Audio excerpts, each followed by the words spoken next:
निजी तथा आवासीय विद्यालय अर्गनाइजेसन नेपाल प्याप्सन सुनसरीको आयोजनामा जिल्ला स्तरीय चित्रकला प्रतियोगिता सम्पन्न भएको छ। शुक्रबार प्याप्सन सुनसरीको आयोजनामा सुनसरीको इनरुवामा जिल्ला स्तरीय अन्तर्विद्यालय प्राथमिक तह चित्रकला प्रतियोगिता सम्पन्न भएको हो। हरेक वर्ष रनिङ सिल्डको रूपमा आयोजना हुँदै आएको जिल्ला स्तरीय चित्रकला प्रतियोगितामा यस वर्ष जिल्लाका 7वटा पालिकाहरूबाट जित निकालेका 22 विद्यार्थीहरूले प्रतिस्पर्धामा भाग लिएका थिए।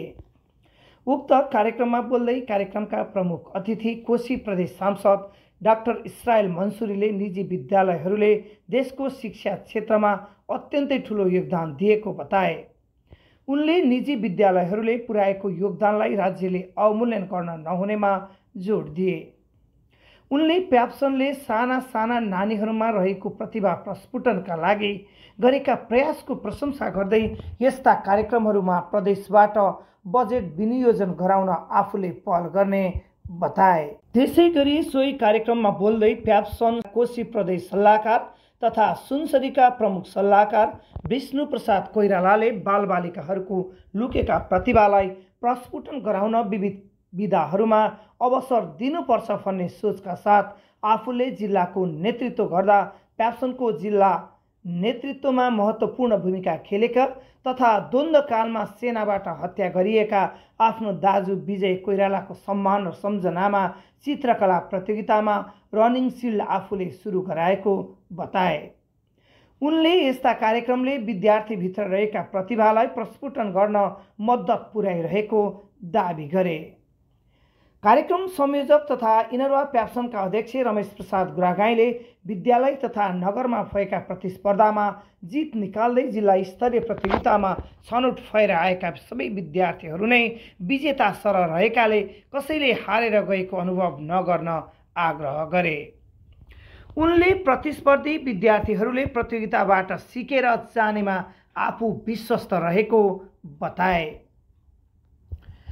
त्यसैगरी सोही कार्यक्रममा बोल्दै प्याप्सन सुनसरीका उपाध्यक्ष गणेश भण्डारीले प्याप्सन सुनसरीले विद्यार्थीहरूको चौतर्फी प्रतिभालाई प्रस्फुटन गराउन विविध विधामा विविध कार्यक्रमहरू गर्दै आइरहेको बताए।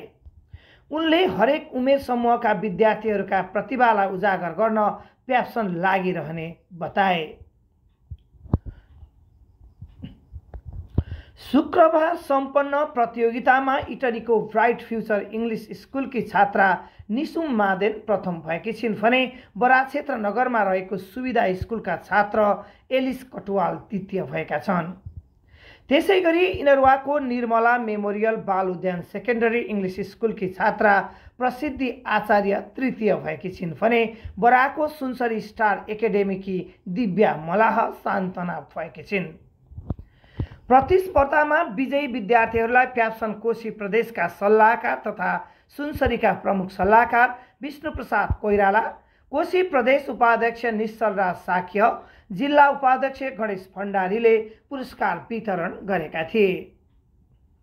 प्रतियोगिताको निर्णायकको रूपमा चरिवाका नामले परिचित जीवनाथ पोखरेल, भीम अधिकारी र गणेश निरौलाले भूमिका निर्वाह गरेको प्याप्सन सुनसरीका सहसचिव मनोज कुमार यादवले जानकारी दिए। उनले विद्यार्थीहरूको वृत्ति विकासमा प्याप्सन सुनसरी सदैव अगाडि रहँदै आइरहेको बताए। प्याप्सन जिल्ला सचिव दीपक कार्कीले कार्यक्रममा यसअघि प्याप्सनको गाउँ तथा नगर कमिटीले आयोजना गरेको प्रतिस्पर्धामा प्रथम, द्वितीय, तृतीय र सान्त्वना हुने विद्यार्थीहरूलाई समेत कार्यक्रममा पुरस्कार वितरण गरिएको जानकारी दिए।